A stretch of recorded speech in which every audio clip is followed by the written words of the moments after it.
ही interesting article है calculation of equivalent resistance और are equivalent. तो हमें मालूम है कि दो रेजिस्टेंस अगर सीरीज में है तो इक्विवेलेंट रेजिस्टेंस होता है R1 प्लस R2, पैरेलल में है तो इक्विवेलेंट रेजिस्टेंस होता है R1 R2 by R1 plus R2। ये सब चीजें हमें मालूम है, लेकिन ऐसा केसेस सिंपल केसेस होते हैं। काफी केसेस मिलेंगे जहां पर जो रेजिस्टेंस सीरीज में नहीं है और पैरेलल में नहीं है, तो वहां पर दिमाग लगाना पड़ेगा, है ना, दिमाग लगाना पड़ेगा और उसको सॉल्व करना पड़ेगा। प्रैक्टिकली कैसे करते हैं? बहुत बड़ा सा कोई नेटवर्क है जिसमें मान लो 1000 तो रेजिस्टेंस लगे, 1000 resistances are all connected zigzag में। उस केस में इक्विवेलेंट रेजिस्टेंस निकालने के लिए आप देखते जाओगे कौन किसके साथ सीरीज में है, कितना रेजिस्टेंस है, पैरेलल है कि क्या है। तो बस कोई पूछेगा कि राउरकेला को कुछ पावर सप्लाई हो रहा है, all houses are connected across that power supply, what is the total resistance of Rourkela city. तो सारे घर का रेजिस्टेंसेस को देखो, सीरीज में है, पैरेलल में क्या है, देखो, एनालिसिस करो, जोड़ो, निकालो। Oh, it's a very next to impossible job. So what they do practically अगर हम देखेंगे, कोई अगर एक पैसिव नेटवर्क है, पैसिव नेटवर्क मतलब जिसमें कोई एक्टिव सोर्स नहीं है, ओनली पैसिव नेटवर्क है, ओनली रेजिस्टेंसेस आर देयर, ऐसा कोई नेटवर्क है और पूछा गया बताओ what is the equivalent resistance. I am going to tell you certain methods to find out the equivalent resistance which is not given in any of the existing books till date। इसलिए सीखोगे तो आपका एक unique method आपको मिल जाएगा करने का। ये बहुत बड़ा सा सर्किट है, इसमें बहुत सारे रेजिस्टेंसेस लगे, कैसे कैसे लगे हमें मालूम नहीं है, जानने में भी कोई इच्छा नहीं है, लेकिन पता करना है what is the equivalent resistance.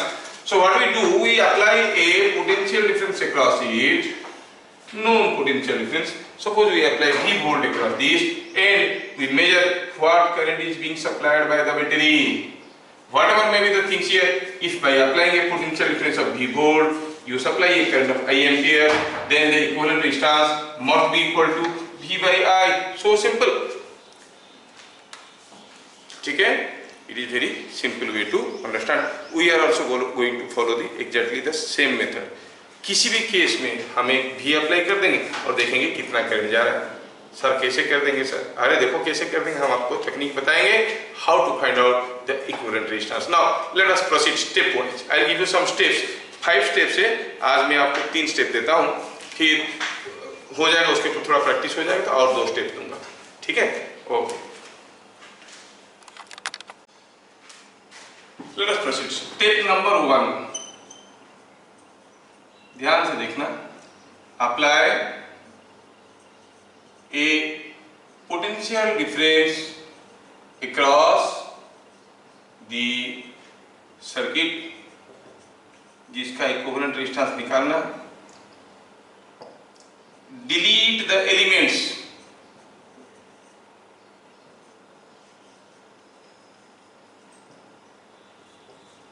in the circuit which are not carrying any current।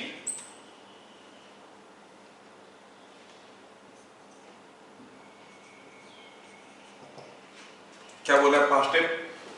जो सर्किट दिया गया है उसके क्रॉस में एक पोटेंशियल डिफरेंस अप्लाई कर दो और देखो कि सर्किट के अंदर से जितने सारे एलिमेंट्स है, रेजिस्टेंसेस है, इनमें से कौन कौन से में करंट फ्लो नहीं कर रहा है। जिनमें जिनमें करंट नहीं फ्लो कर रहा है उनको भगाओ वहां से, उनका रहना बेकार है, किसी काम के है नहीं, उनको पहले भगाओ। लेकिन पता कैसे करेंगे कि सर्किट फिगर ड्रॉ करके दिया गया है, इसमें एक वोल्टेज अप्लाई कर दिए, किसमें करंट फ्लो नहीं कर रहा है, कैसे पता चलेगा? पता करने की तरीका क्या है? थ्रू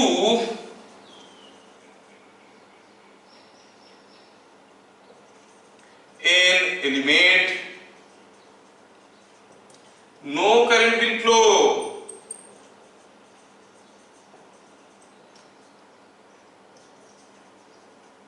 if कौन सा कंडीशन में? It is shorted, that is its terminals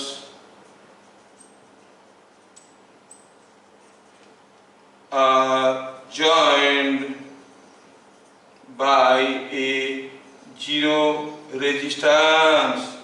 ये चीज समझ लेना, क्या बोल रहा हूं मैं।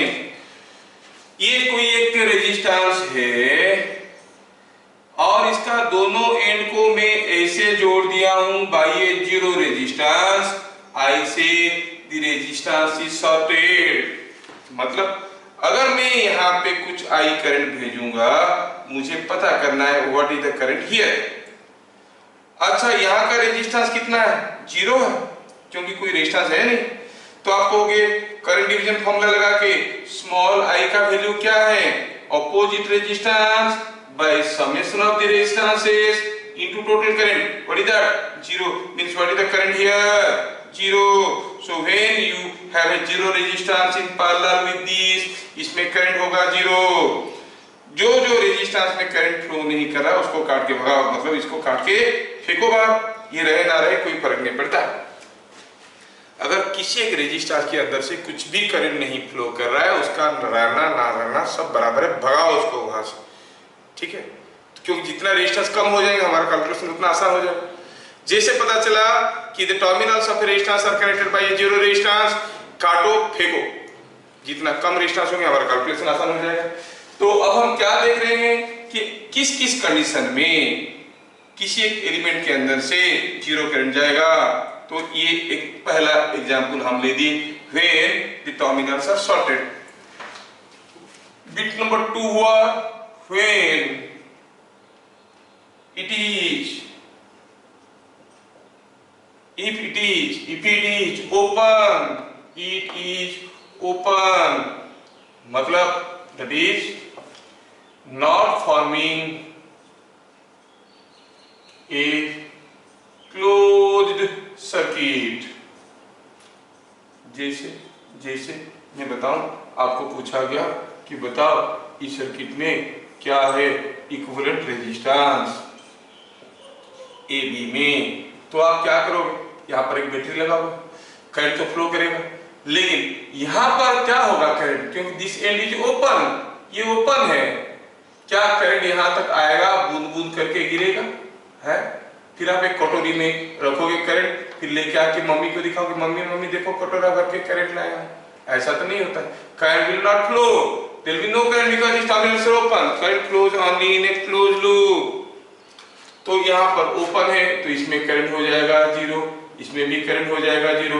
तो सॉल्व करने के लिए देखने में लग रहा है कि this two are not in series, लेकिन हमें पता चल गया कि ये सब भगा सकते हैं। भगा दो तो क्या हो गया, देखो तो ये भाग गया, ये भाग गया, this two are in series, this two are in series. तो आपको रिमूव करना है वो सारा एलिमेंट को जो कि शॉर्टेड है या ओपन है। तीसरा we read the statement again, through an element no current will flow if it is shorted or it is open or it is the middle limb of a balanced Wheatstone bridge। हाँ ये तो मालूम है, कोई balance Wheatstone bridge का middle limb में भी तो करंट फ्लो नहीं करता है, भगा उसको। ठीक है ना, फिर कैलकुलेशन आसान हो गया।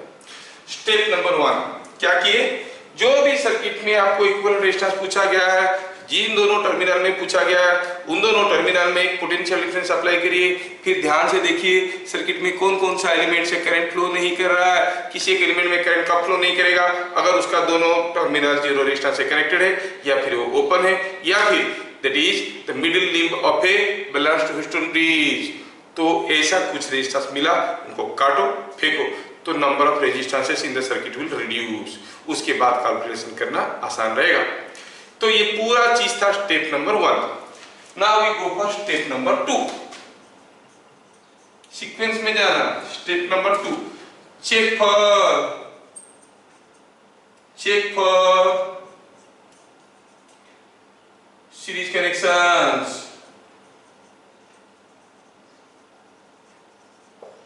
उसके बाद क्या करना है, ढूंढना बोलना है सीरीज में कुछ है क्या, सीक्वेंस फॉलो करना है, पहले पैरेलल नहीं देखना है, पहले सीरीज देखना है। और सीरीज देखने का कंडीशन क्या बताए थे, if only two resistances are connected at a point they are in series. हाँ तो चेक कर लेना, अगर है सीरीज में उनको रिड्यूस करो and reduce them. Step number 3, check for parallel connections, parallel connections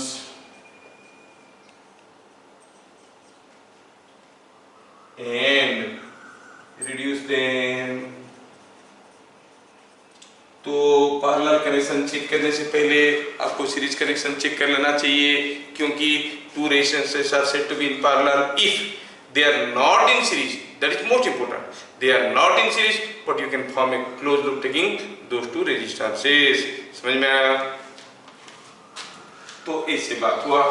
तो ये 3 स्टेप अभी मैं आपको बताया, वैसे देयर आर 5 स्टेप्स, बाकी 2 स्टेप बताएंगे, लेकिन ये 3 स्टेप में मेजॉरिटी क्वेश्चन आपका एनटीसी लेवल का तक हो जाएगा, पूरा हायर लेवल के बड़े बड़े कॉम्प्लिकेटेड सर्किट के लिए, और बाकी 2 स्टेप आपको बताना है। अगर ये 3 स्टेप को आप बढ़िया से यूज कर पाओगे तो बाकी 2 स्टेप बताएंगे, नहीं तो फिर स्किप कर जाएंगे, देखेंगे आप लोग कैसे कर रहे हो। तो ये हो गई हमारा theory how to find out the equivalent resistance of any complicated circuit. पहले जिस सर्किट का इक्विवेलेंट रेजिस्टेंस पूछा है उसका दोनों टर्मिनल में आप एक पोटेंशियल डिफरेंस अप्लाई करो, फिर देखो कि कौन कौन से एलिमेंट में करंट फ्लो नहीं करा उनको भगाओ, उसके बाद देखो क्या क्या सीरीज कनेक्शन है, क्या क्या पैरेलल कनेक्शन है ना। चलो अब कुछ क्वेश्चंस हम लोग करेंगे फॉर योर अंडरस्टैंडिंग। क्या थे स्टेप्स इक्विवेलेंट रेजिस्टेंस निकालने का, थोड़ा सा क्विक रिकैप कर लेते हैं। Apply a potential difference across the desired terminals of the network, measure the current. उसके लिए क्या करना था, स्टेप नंबर 1 क्या था, पोटेंशियल डिफरेंस अप्लाई करने के बाद देखो कौन कौन सा एलिमेंट में करंट फ्लो नहीं कर रहा है, जिसमें करंट नहीं फ्लो कर रहा है उसको काट के फेंको। किसमें करंट नहीं फ्लो करेगा, अगर वो शॉर्ट सर्किटेड है, ठीक है, मतलब उसका दोनों टर्मिनल को जीरो रेजिस्टेंस से कनेक्टेड है, और ये ओपन सर्किटेड है, मतलब एक टर्मिनल खुला पड़ा है, या फिर it is the middle link of A Wheatstone bridge. Step 1 हो गया, जो जो एलिमेंट में करंट फ्लो नहीं कर रहा है इन तीनों रीजन से उनको फेंको। स्टेप 2 था check for series connection, step 3 था check for parallel connection. We start with this. Say here is a resistance R. I want to find out each resistance is R. I want to find out the equivalent resistance across these two terminals. So what I do? I apply a voltage. When I apply a voltage, the current will rush into the circuit.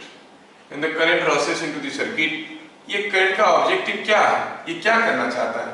It tries to flow from higher to lower potential. अब ये current यहाँ से घुसेगा I ampere current, तो ये निकलेगा भी यहाँ पे I एम्पियर करंट। अब सोचो करंट को यहाँ से यहाँ पर जाना जरूरी है। देखो अगर करंट ऐसे जाता है तो उसको कोई रेजिस्टेंस नहीं मिल रहा है, ऐसे जाता है तो जीरो रेजिस्टेंस मिल रहा है। That means all the current will prefer to go through the zero resistance path. Current को यहाँ से यहाँ तक जाना है और यहाँ से यहाँ तक एक जीरो रेजिस्टेंस मिल गया, वो रेजिस्टेंस होते हुए क्यों जाएगा? So no current will pass through all these resistances. When you say no current passes through all these resistances, इनको भगाओ, काट दो इसको, तो what is left? Nothing is left. You say R equivalent is 0. Clear? See here. When I apply a potential difference across these, I find again the current enters here. It has to come out here. अब यहाँ से घुस के यहाँ से निकलने के लिए करंट को यहाँ पहुंचना जरूरी है।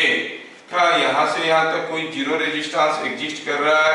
देखो तो इधर से आएगा तब भी रेजिस्टेंस है, इधर से आएगा तब भी रेजिस्टेंस है, ऐसे आएगा तब भी रेजिस्टेंस, हर एक रास्ते में रेजिस्टेंस है। Step number 1 can not be applied. Step number 1 can not be applied. Why? Because there is no such element seen where the element is short circuited or open circuited or the middle link of a balanced Wheatstone bridge. Step number 1 null and void हो गया। Step number 2 check for series connection. क्या इसमें से कोई दो resistance आपको series दिख रहे हैं? फॉर सीरीज कनेक्शन क्या था condition? If only two resistances are connected at a point you say they are in series, but nowhere you see like this. Everywhere you find more than 2 connections are there, nothing is in series. Okay, step number 2 भी गया. Step number 3 क्या था? If two resistances are not in series and you are able to form a closed loop taking only those two resistances, you say they are parallel. अब देखो ये R और ये R series में तो नहीं है, क्या सिर्फ इन दोनों को लेके हम क्लोज लूप कर सकते हैं? हाँ, कर सकते हैं. तो ये R के साथ पैरेलल हुआ. क्या ये R पैरेलल है? हाँ, सिर्फ इन दोनों को लेके क्लोज लूप कर सकते हैं. So you see, you can form closed loop taking every two resistance. That means they are all parallel to each other. 4 resistances, each of R ohm are in parallel. तो equivalent resistance क्या हो जाएगा? 1 by R, 1 by R, 1 by R, 1 by R, 4 times, that is 4 by R. और R equivalent, if you calculate, will be equal to R by 4. पहले भी मैं बता चुका हूँ. If n number of equal magnitude resistances, each of R ohm are connected in parallel, equivalent resistance becomes R by n. 4 to resistance लगे हैं तो हो गया R by 4. ठीक है. Now let us go to question number 3.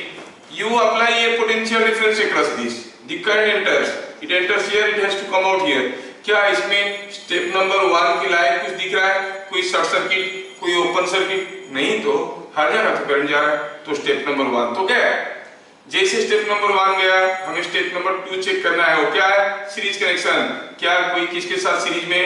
ये 3 series में नहीं, यहाँ पर थर्ड कनेक्शन है. ये 3 हाँ, they are in series.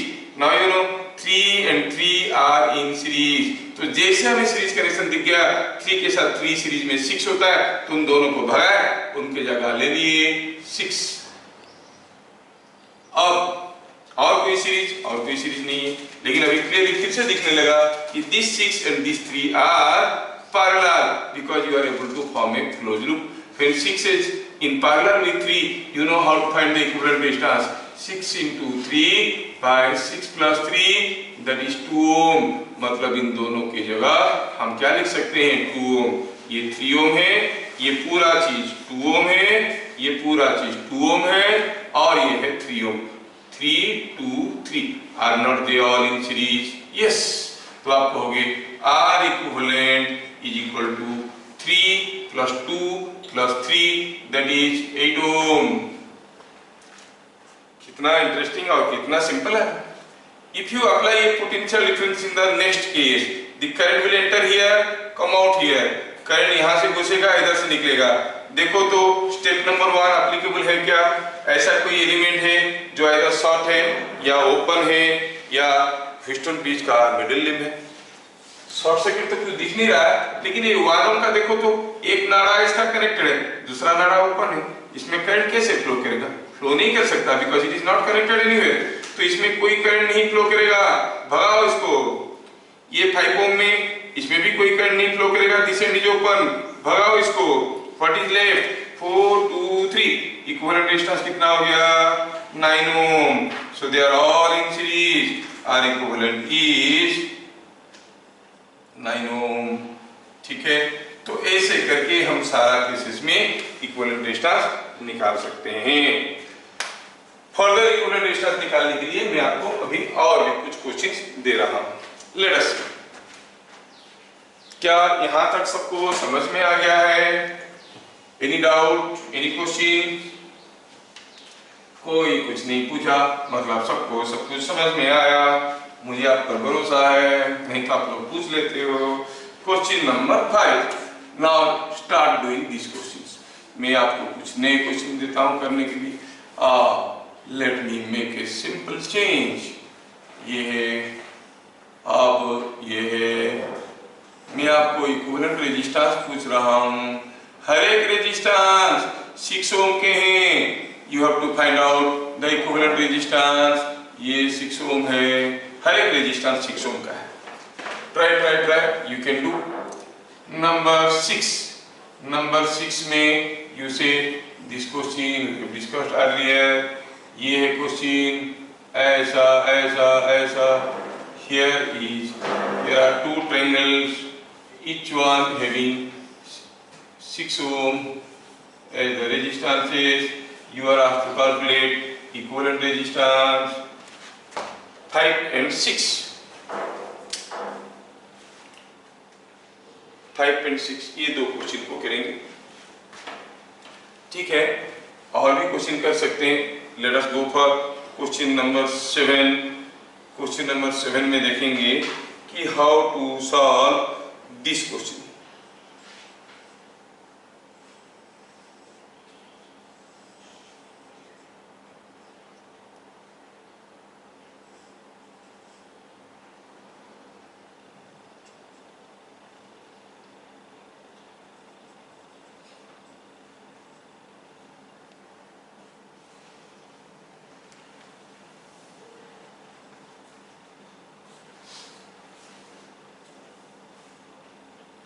हमें पूछा गया है what is the equivalent resistance across this two terminals.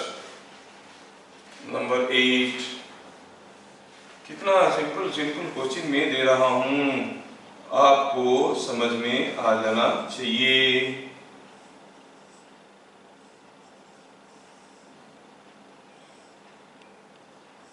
Find the equivalent resistance, ऐसे करके दिया गया है। ये 3 ओम, ये 4 ओम, ये 12 ओम, ये 6 ohm, okay. And this is what is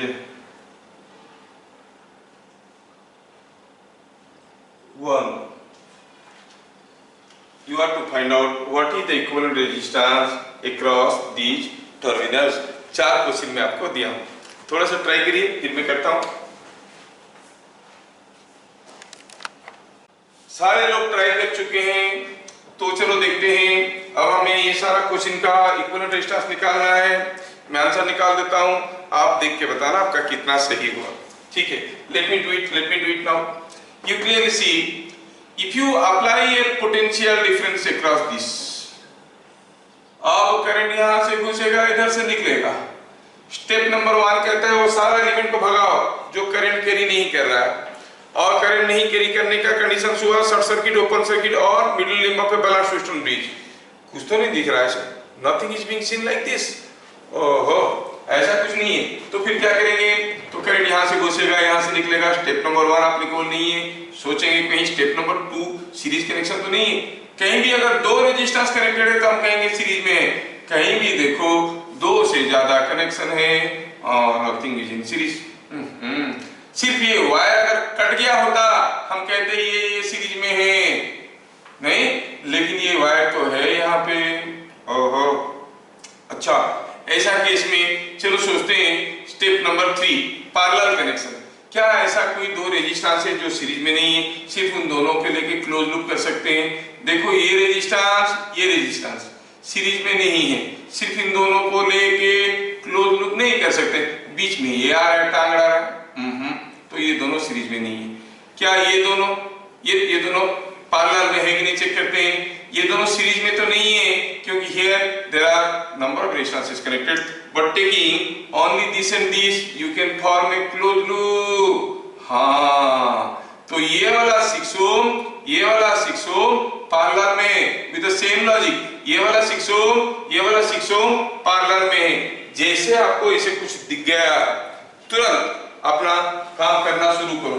ये 6 इस 6 के साथ पैरेलल है तो भगाओ इसको, यहां से रखो, इसके साथ पैरेलल है, खत्म। मैं कुछ बदलाव नहीं किया, पैरेलल था, पैरेलल ही रखा हूं। फिर इसको यहां से भगाता हूं, ये पैरेलल था, इसके साथ पैरेलल ही रखता हूं। Now you see 6 is in parallel with 6, 6 is in parallel with 6 becomes 3, 6 is in parallel with 6 becomes 3. These three are in series। 3 और 3 सीरीज में होगा 6। अब ये 6, ये 6, ये 6 क्या आपको पैरेलल में दिख रहे हैं? हाँ, पैरेलल में दिख रहे हैं। तो कितना हो जाएगा? 6, ये वाला 6, ये वाला 6, 3 तो 6 पैरेलल में है, तो equivalent resistance will be 6/3 that is 2 ohm. Wow, समझ में आ गया है। अच्छा, इस केस में हर एक रेजिस्टेंस दिया नहीं है, से 6 ओम। हर एक रेजिस्टेंस 6 ओम है।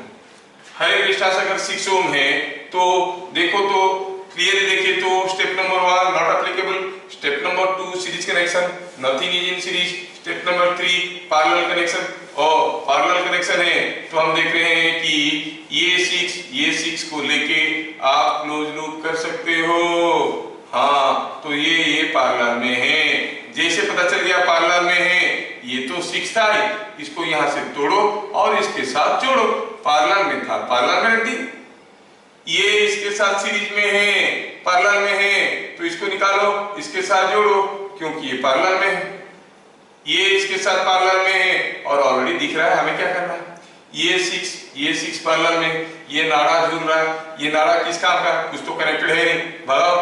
अब क्या हो गया देखो, 6 is in parallel with 6 becomes 3, 6 by 2, 6 in parallel with 6 becomes 3, these 3 and these 3 are in series, क्योंकि हम नाड़ा निकाल चुके हैं, अब यहाँ पर कोई थर्ड कनेक्शन है नहीं, 3 in series with 3 becomes 6, ये वाला ब्रांच हो गया 6, ये वाला ब्रांच हो गया 6, अब ये वाला ब्रांच हो गया 6, ये 6, ये 6, all the 6 ohm resistances are in parallel, तो R equivalent will be 6 by 3, that is 2 ohm. Next question, we apply a potential difference across these and we allow a current to get in, current ऐसे जाएगा ऐसे आएगा। अब देखो तो कोई short circuit open circuit तो दिख नहीं रहा है, नहीं शॉर्ट सर्किट ओपन सर्किट दिख नहीं रहा है, अच्छा ठीक है, अगर शॉर्ट सर्किट ओपन सर्किट दिख नहीं रहा है तो ये बढ़िया सा एक मछली जैसे दिख रहा है, थोड़ा एक आंख बना देते हैं, yes now it will be looking like a मछली, सर्किट को थोड़ा चेंज कर सकते हैं, this is a interesting circuit. Now in this circuit you see 4 and 12 are not in series because there is a third connection existing here, but taking only 4 and 6 you can form a closed loop। जैसे समझ में आया 4 और 6 को लेके आप close loop कर सकते हो, तुरंत आप कहोगे कि ये दोनों पैरेलल में है, ये दोनों पैरेलल में है, मतलब भगाओ ये 4 को यहाँ से और ये 4 को इसके साथ लाके रख दो, yes. Now 4 in parallel with 12 क्या होता है, 4 into 12 by 4 plus 12 is 3 ohm, so this whole thing is coming 3, this 3 is in series with another 3, 3 plus 3 हो गया 6, 6 is in parallel with another 6, 6 in parallel with 6 becomes 6 by 2, तो R equivalent is 3 ohm। क्या मैं सबको समझा पा रहा हूँ, यस और नो?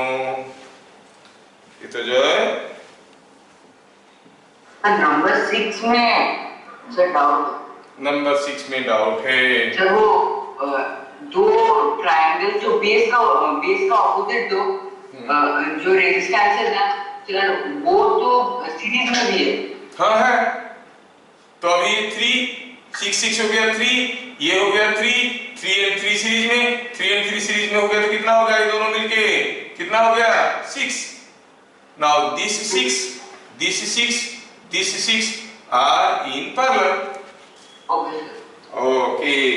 क्वेश्चन नंबर 8, अब ढूंढे कौन किसके साथ पैरेलल में है, हमें मालूम है कि 4 is in parallel with 12 because you are able to form a closed loop, तो जैसे ऐसे पता चला 12 को यहाँ से भगाया, इसके पास बैठाया पैरेलल में, 6 is in parallel with 3, जैसे हमें समझ में आया 6 को यहाँ से भगाया, इसके पास बैठाया, ये 3 था ये 6 बैठा दिया, अब ये नाड़ा खुला पड़ गया है इधर, ये किसी काम का नहीं है, ठीक है ना, खुला नाड़ा कोई काम का नहीं होता है।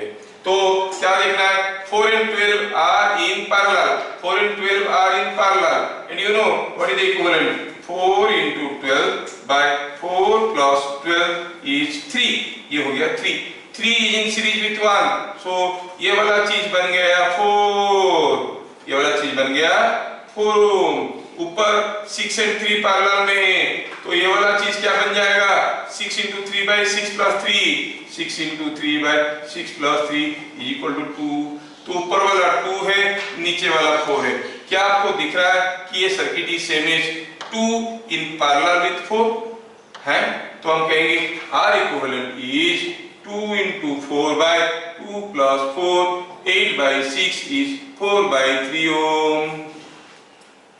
समझ में आया? Is it understood to everyone? Yes, sir. Let me solve these questions। कितना इंटरेस्टिंग दिख रहा है देखो। ये नंबर 9 में 1 3 2 1 3 2 1 2 क्योंकि 3 वाला गायब है यहाँ पे। पूछा ए और बी में इक्विवेलेंट रेजिस्टेंस। तो ए और बी में इक्विवेलेंट रेजिस्टेंस निकालने के लिए पहले हमें यहाँ पे एक पोटेंशियल डिफरेंस अप्लाई करना पड़ेगा, है ना। पोटेंशियल डिफरेंस अप्लाई करना पड़ेगा। अगर पोटेंशियल डिफरेंस यहाँ पे अप्लाई करते हैं तो क्या होगा बताओ? Current will enter here, come out here, है ना। तो क्या यहाँ पे कोई करंट फ्लो करेगा? यहाँ पे कोई करंट फ्लो करेगा नहीं, क्योंकि ये ओपन है। तो ये दोनों किस काम के नहीं। स्टेप नंबर 1 कहता है जिसमें करंट नहीं फ्लो कर रहा उसको भगा दिए इन दोनों को। ये दोनों तो गए। अब देखो 1 3 2 आर इन सीरीज। कितना हो गए? 1 + 3 + 2 ये हो गया 6। ये जो 6 है और ये जो 3 है they are in parallel। 6 in parallel with 3 becomes 6 into 3/6 + 3। 6 in parallel with 3 becomes 2। 6 into 3/6 + 3। तो ये पूरा चीज हो गया 2। That 2 is in series with 1 and 2। 1 2 2 तो इक्विवेलेंट रेजिस्टेंस हो गया 5 ohms। 1 + 2 + 2 समझ में आया? इक्विवेलेंट रेजिस्टेंस हो गया 5 ohm। क्या सबको समझ में आया? किसी को चाहिए? नहीं चाहिए। Question number 10। When you apply a potential difference across this, the current will enter here and come out here। It appears जैसे ये जीरो रेजिस्टेंस इधर से भाग जाएगा, लेकिन भाग के कहां तक जाएगा? इधर से आएगा तो उसको रेजिस्टेंस R मिल रहा है। इधर से आओ तब भी R मिल रहा है, इधर से आओ तब भी R मिल रहा है। हर एक रास्ते में रेजिस्टेंस मिल रहा है, कोई जीरो रेजिस्टेंस पाथ नहीं है। That means current will flow through every path। Step number 2 series connection. क्या ये R सीरीज में नहीं है? Because there is a third connection existing. R and R are not in series। Are they in parallel? Yes। Taking these two resistances you can form a closed loop। So R is in parallel with R। These are and these are? Yes। These two are also parallel। All the three resistances are parallel to each other। इसीलिए मैं आपको series और parallel connection का definition बताया था। तीनों resistance हर एक R ohm का पैरेलल में है तो इक्विवेलेंट रेजिस्टेंस कितना हो जाएगा? R/3। समझ में आ रहा है? Now look at this question। दिया है कि हर एक रेजिस्टेंस 3 ohm, ये भी 3 ये भी 3। क्या इस पॉइंट में ये दोनों सीरीज में नहीं है? हाँ है। ये दोनों अगर सीरीज में है तो इक्विवेलेंट कितना हो जाएगा? 3 in series with 3 becomes 6। तो ये चीज हो गया 6। इसको भगा के मैं 6 कर सकता हूं। Now this 6 and this 3 are in parallel। नहीं, 6 और 3 पैरेलल में है तो इक्विवेलेंट क्या हो जाएगा? 6 into 3/6 + 3 = 2 ohm। मतलब ये पूरा ट्रायंगल का वैल्यू कितना हो गया? 2 ohm। सिमिलरली ये ट्रायंगल का वैल्यू कितना हो जाएगा? You call it 2 ohm। ये ट्रायंगल का वैल्यू कितना हो जाएगा? यू कॉल इट 2 ohm, है ना। ये ट्रायंगल का वैल्यू ये भी बन गया 2 ohm। ये भी बन गया 2 ohm। अब देखो तो 2 2 2 2 4 तो 2 ohm सीरीज में है। कितना हो जाएगा? 2 + 2 + 2 + 2 हो जाएगा 8। This 8 is in parallel with 2। ये जो 8 होगा that will be in parallel with 2। ये 8 ohm है, ये 8 ohm जो 2 के साथ पैरेलल में है। तो इक्विवेलेंट रेजिस्टेंस कितना हो जाएगा? 8 into 2/8 + 2 is 1.6 ohm। So equivalent resistance is 1.6 ohm। क्या मैं सबको ठीक ठाक समझा पा रहा हूं? देखो सीरीज पैरेलल कनेक्शन को ढूंढने का जो फिजिकल तरीका मैं बताया था। If two resistances are only two resistances are connected at a point, they are parallel, they are in series। and if two resistances are not in series and taking only those two resistances you can form a closed loop, they are parallel. ये आपको काफी मदद करेगा. Okay, question number 12 में दिया यूं है कि here is 1 2 1 2 1 2 करके there are infinite number of loops and you are asked to calculate what is the equivalent resistance. मालूम नहीं है इतना बड़ा सर्किट का इक्विवेलेंट रेजिस्टेंस क्या है. ये टिपिकल वेरिएटी की क्वेश्चन है. सपोज ऐसे द रेजिस्टेंस इज x, कुछ तो होगा, से इट इज x. ओके, अब मैं थोड़ा इसको नेमिंग करता हूं. अगर मैं कहूं कि ये पॉइंट का नाम A है, ये पॉइंट का नाम B है और यहां पर एक नाम देता हूं C, यहां पर एक नाम देता हूं D. I want to redraw the figure. A1 2 ऐसे, ये है A, ये B, इसका इक्विवेलेंट रेजिस्टेंस कितना है X, उसके साथ लगा है ये वाला C है ना, 1 2, ये वाला सर्किट इसके साथ लगा, दिस इज गोइंग, ये C है, ये D, ठीक है. अब थोड़ा ध्यान से अगर देखोगे तो आप कहोगे कि ये जो इनफाइनाइट नंबर ऑफ लूप्स थे उसमें से हम एक लूप निकाल लेंगे तो क्या बच जाएगा, ये बच जाएगा CD. लेकिन infinite minus 1 is same as infinite, मतलब इसको निकालने के बाद भी इक्विवेलेंट रेजिस्टेंस एक ही रहेगा C और D में. ये चीज समझ में आना चाहिए.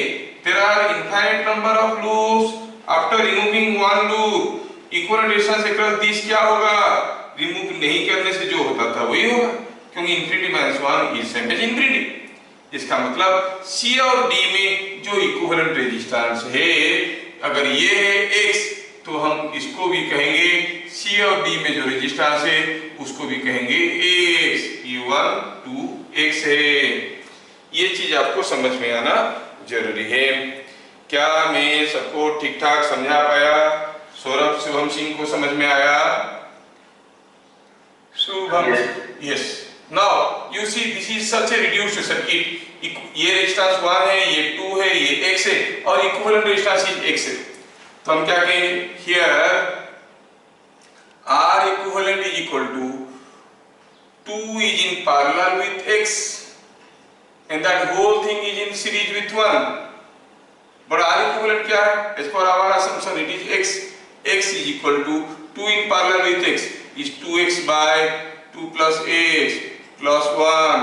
Now you simplify for the quadratic equation. 2x plus x square is equal to 2x plus 1. 2x. हाँ ठीक है. तो it is coming out to be, oh sorry गड़बड़ कर दी है यहाँ पे. तो that is x is equal to 2x by 2x के साथ ही आ जाएगा नीचे 2 plus x और ऊपर आ जाएगा plus 2 plus x, है ना, ये बात है. तो फिर इसको मल्टीप्लाई करिए, क्या मिला, it is 2x plus x square is equal to 3x plus 2 और x square minus x minus 2 is equal to 0. अब डालो तो x का वैल्यू मिलेगा 2 ohms. So the equivalent resistance across this big circuit is equal to 2 ohms. क्या ये चीज आपको समझ में आया? This is a quadratic equation. Solving this you will get the value of x is 2 ohms. समझ में आया क्या? Yes. पढ़िए. नंबर 12 तक आप लोग कर लिए. नंबर 12 से आगे चलिए मैं अब बनाता हूं कुछ न्यू क्वेश्चंस. नए क्वेश्चंस बनाते हैं. ये है कोई एक सर्किट,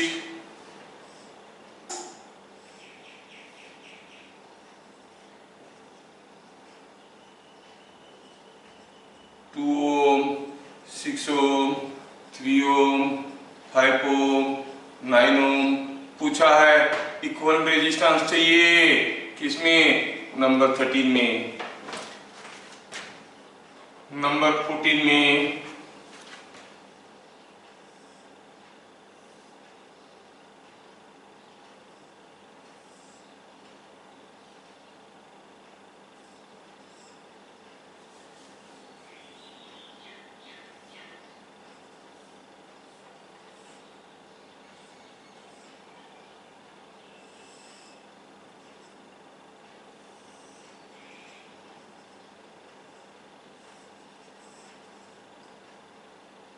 ये हर एक 6 ओम का है, हर एक 6 ओम का है, आपको पूछा गया है।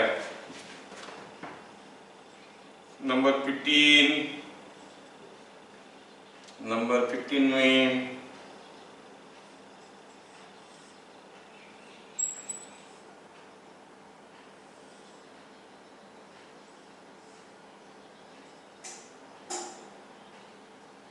ये है R, ये है R। नंबर 16 में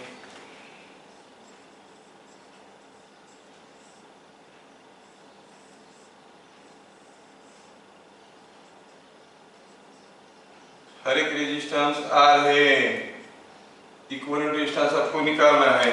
सो you are given now 4 resistances, try them और देखते हैं कितना जल्दी जल्दी कर सकते हैं। 4 रेजिस्टेंस के लिए मैं कितना समय दे सकता हूँ? 2 मिनट दे सकता हूँ, 2 मिनट्स, ट्राई। खैर चलिए मैं करता हूँ इसको, मैं करता हूँ। आप क्लियरली देख रहे हो कि this is a balanced Wheatstone bridge. 2 × 9 = 6 × 3। इसमें कोई करंट नहीं जाएगा। जब आप यहाँ पे वोल्टेज अप्लाई करोगे कोई करंट नहीं जाएगा। जिसमें करंट नहीं जाता है वो हमारा किसी काम का नहीं है। अब इक्विवेलेंट रेजिस्टेंस निकालना कोई बड़ी चीज तो है नहीं। 6 and 2 are in series, that becomes 8, और 3 and 9 are in series, that become 12. 8 and 12 are in parallel. Equivalent resistance क्या हो जाएगा? 8 × 12/8 + 12, and you know that is equal to 4.8 ohms. बहुत बढ़िया है, आपने से हर कोई किया। नंबर 14 में ये भी 6 है, ये भी 6 है, ये भी 6 है, ये भी 6 है, ये भी 6 है।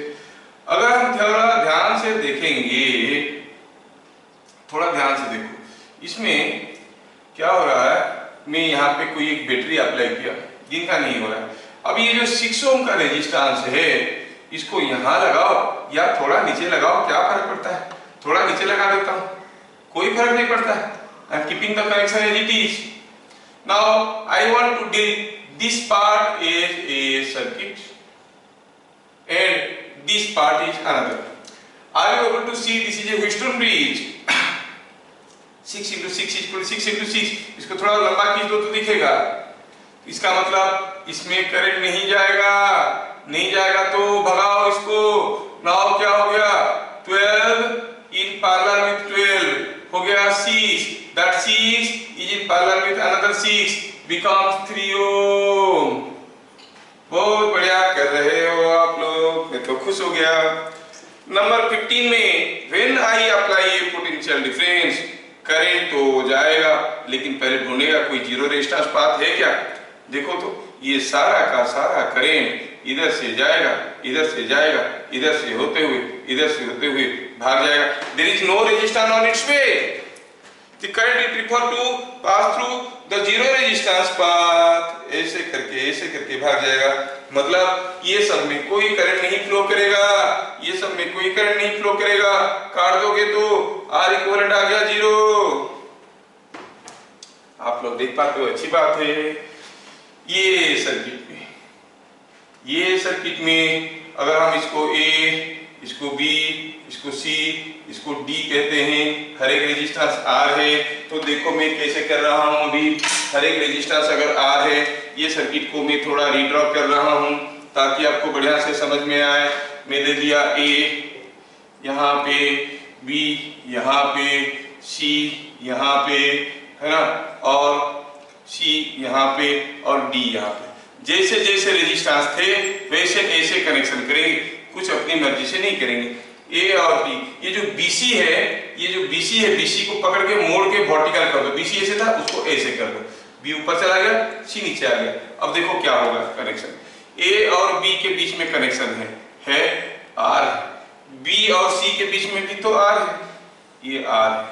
B और D के बीच में, B और D के बीच में भी तो R है, ये R है। और C और D के बीच में, C और D के बीच में भी तो R है। A और C के बीच में, A और C के बीच में भी R। अरे ये तो बड़ा इंटरेस्टिंग चीज निकल के आया है। ये तो एक व्हीटस्टोन ब्रिज है और ये बैलेंस व्हीटस्टोन ब्रिज है। इसमें कोई करंट नहीं जाएगा, भगाओ इसको, भगा दिए तो 2r and this is 2r, 2r is in parallel with 2r, 2r into 2r by 2r plus 2r, r equivalent हो जाएगा 2r by 2 that is r। बढ़िया है, आप लोग मस्त कर रहे हो, ठीक है।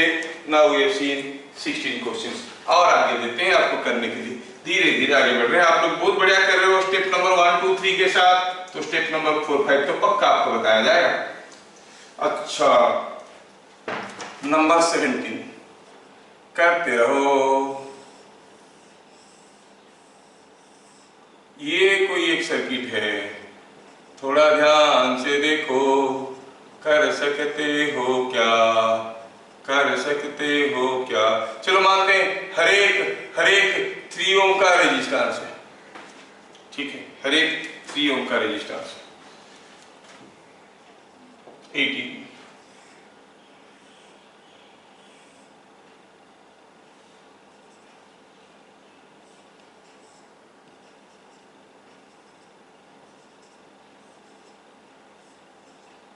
AB में इक्विवेलेंट रेजिस्टेंस निकालना है, हर एक 6 ओम का है, हर एक 6 ओम का है, आपको इक्विवेलेंट रेजिस्टेंस निकालना है। बढ़िया कर रहे हो, थोड़ा दिमाग खोलो, आप करते जाओगे। नंबर 19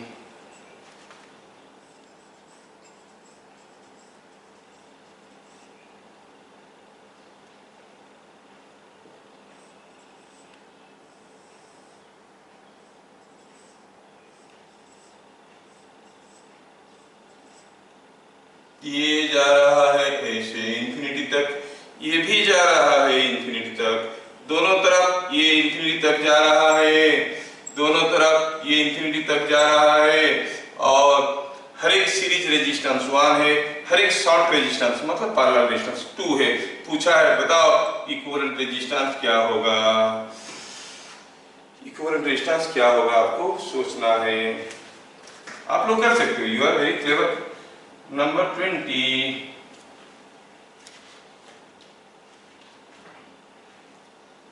नंबर 20 में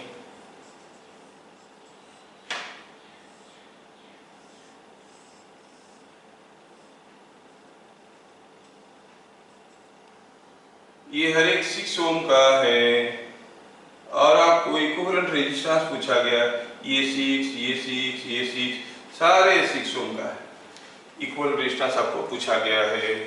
4 क्वेश्चन, फिर से 2 मिनट, देखते हैं कौन सबसे पहला कर सकता है। बढ़िया, करो करो करो, चारों क्वेश्चन को करो।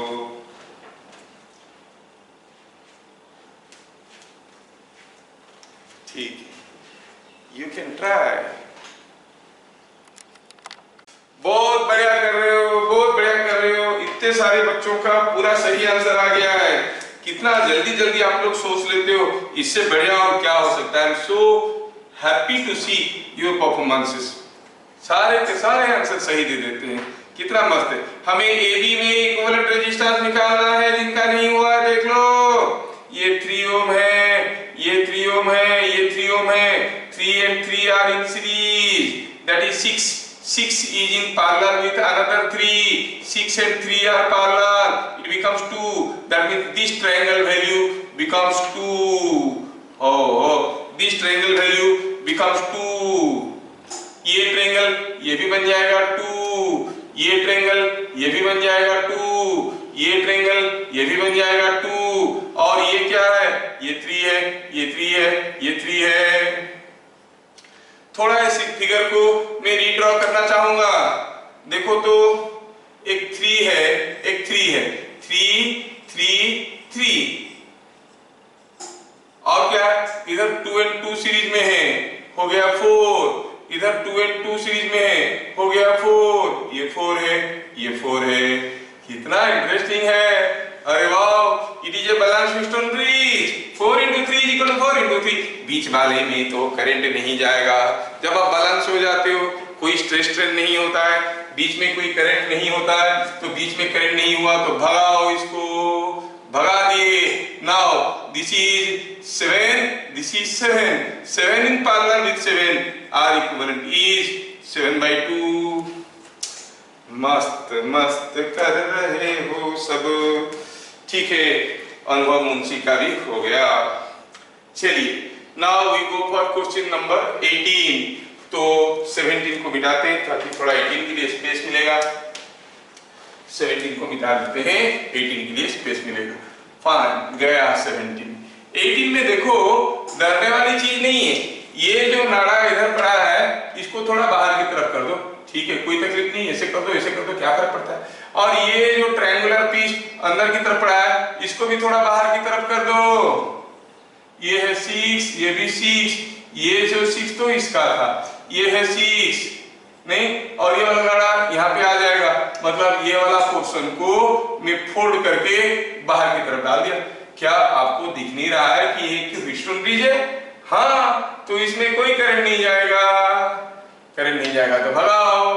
6 in series with 6, 12, this is 12, 12 in parallel with 12 is 12/2, that is 6 ohm. Equivalent resistance is coming out to be 6 ohm. बहुत बढ़िया कर रहे हो सकता है कि आपके मन में धीरे धीरे कुछ दूसरी भावना आ रहा होगा कि अरे देखो, सक्सेस हमें दो चीज देता है। सक्सेस से एक मोमेंटरी प्लेजर देता है, वो तो है, बट दैट इज मोमेंटरी। आप क्लास 10 में या फिर क्लास 5 में मैथमेटिक्स में 100 रखे थे, खुशी मिला था। लेकिन अभी अगर आपको कोई कंग्रेचुलेशन बोलेगा कि क्लास 5 में मैथमेटिक्स में 100 रखे हो तो खुशी नहीं मिलेगा, क्योंकि that happiness out of success was momentary pleasure. लेकिन उसका एक बहुत बड़ा फायदा है। फायदा क्या बताओ? It gives you self confidence. Yes, आप और भी बड़े चीज के लिए ट्राई कर सकते हो। When you get success in one business, then you open another business. एक बिजनेस किए, डाउन हो गए, आपको दूसरा बिजनेस करने की कोई इंटरेस्ट नहीं होगा, है ना। सक्सेस हो गए, दूसरा बिजनेस करने की इच्छा हो। वैसे ही सक्सेस का ये बड़ा फायदा है कि आपके अंदर सेल्फ कॉन्फिडेंस भर देता है। लेकिन अगर आप थोड़ा प्रॉपर्ली अपने आप को जज नहीं कर रहे हो तो कभी कभार वो आपके अंदर क्या करता है, ओवर कॉन्फिडेंस भी क्रिएट कर देता है। बड़ा केयरफुली देखना, ओवर कॉन्फिडेंस क्रिएट कर देता है और उसके चलते हम फंस जाते हैं। क्या करते हैं, जिनको किसी एक चीज में सक्सेस मिल गया ना, वो हर चीज में अपना टांग अड़ाना शुरू करते हैं। Suppose there are 4 persons sitting together, 5 persons sitting together planning कि घर में एक घर का कलरिंग कैसे होना चाहिए, how should be the colouring in the house, ठीक है। None of them is an engineer, but here is one doctor, neurology का doctor, he is very successful in his profession. तो उस प्रोफेशन का जो कॉन्फिडेंस है वो हावी हो जाएगा उसके ऊपर। वो बोलेगा मैं जो बोल रहा हूँ वही किया जाए। ही is a good doctor but he is not a good architect. लेकिन वो ओवर कॉन्फिडेंट हो जाएगा क्योंकि वो गुड डॉक्टर है। उस फील्ड का कॉन्फिडेंस को वो इस फील्ड में अप्लाई करने की कोशिश करेगा। That is what is called over confidence, ठीक है। He is a good doctor और he is not good engineer, so he should listen to all others, but as he is a good doctor, he has got success, that success is given in over confidence. तो ये decision में भी वो चाहेगा कि मैं जो बोल रहा हूं वही हो जाए, है ना। That is over confidence. I hope I have explained you properly. So balance yourself. Now the thing is, ये जो 1 2 1 2 वाला हुआ, इसका तो अभी हम लोग निकाले थे। इक्विवेलेंट रेजिस्टेंस अक्रॉस क्या था? 2। सिमिलरली ये भी तो 1 2 1 2 होकर इंफिनिटी है, ये भी हो गया 2। मतलब ये सर्किट को अगर हम अभी थोड़ा ध्यान से देखेंगे तो बीच का 2 को तो रखो एज इट इज, नाड़ा ऐसे गया ऐसे गया, बाकी इधर का जो चीज है वो क्या है, ये भी तो 2 है, अभी थोड़ी देर पहले निकाले थे, ये भी तो 2 है। 2 2 2 आर इन पैरेलल, तो इक्विवेलेंट रेजिस्टेंस हो जाएगा 2/3 ओम। कितना मस्त सोचते हैं लोग। Now you see 20, you clearly see this 6 and this 6 are in parallel। हाँ, ये दोनों पैरेलल में है, तो क्या करेंगे, पैरेलल में तो 6 इन पैरेलल with 6 become 3, तो ये दोनों को भगाओ, यहां से रखो यहाँ पे 3।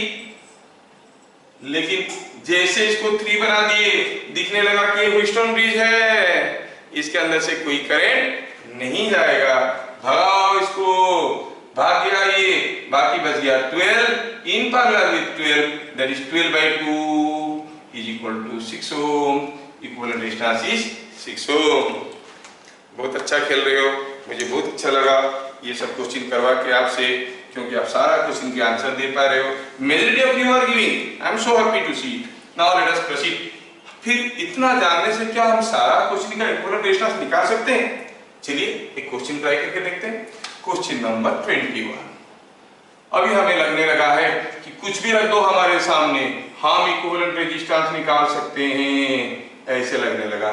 थोड़ा सा गलतफहमी है, देखते हैं। अब मैं आपको पूछूं कि बताओ what is equivalent resistance of this circuit, से हर एक 6 ओम का है। तो देखो, तो आपके पास जो कन्वेंशनल आइडियाज है स्टेप नंबर 1 2 3 का, उसको लगा के इसको सॉल्व कर सकते हो क्या? ट्राई करो एंड टेल मी। आज के लिए हम लोग करेंगे इतना। ये सब क्वेश्चन को आप लोग ट्राई करो, क्वेश्चन को आप लोग ट्राई करो, देखो कुछ हो सकता है क्या स्टेप नंबर 1 2 3 से, क्या ये आपकी काम बनेंगे? मुझे तो नहीं लग रहा है कि स्टेप नंबर 1 2 3 से बनेंगे। कोशिश करना, नहीं होगा तो क्वेरी के साथ अगले क्लास पहुंच जाना, वहां पे बताएंगे कि कैसे इस टाइप के क्वेश्चन को सॉल्व करेंगे। जैसे बहुत सारा वैरायटी है, मान लो कि कोई बैलेंस ह्यूस्टन ब्रिज है, you know how to solve. ये मान लो 3 है, ये 4 है, हाँ 4 है, मान लो कि ये भी 4 है और ये 3 है और ये 5 है। Now it is not a balanced one, how to find the equivalent resistance? ये बैलेंस नहीं है, लेकिन इक्विवेलेंट रेजिस्टेंस तो कुछ ना कुछ तो होगा, कैसे निकालेंगे? वो सारा टेक्निक को हम लोग अगले क्लास देखेंगे, ठीक है? How to find equivalent resistance of all this questions, we shall see 5 different methods. Fourth method रहेगा एसोसिएशन एंड डिसोसिएशन मेथड, जिसको शायद हमेशा सिमेट्रिक मेथड बोल रहा है। फिफ्थ मेथड रहेगा केसीएल केवीएल मेथड, और उसके बाद कोई मेथड की जरूरत ही नहीं है, कोई भी न्यूमेरिकल को आप सॉल्व कर सकते हो।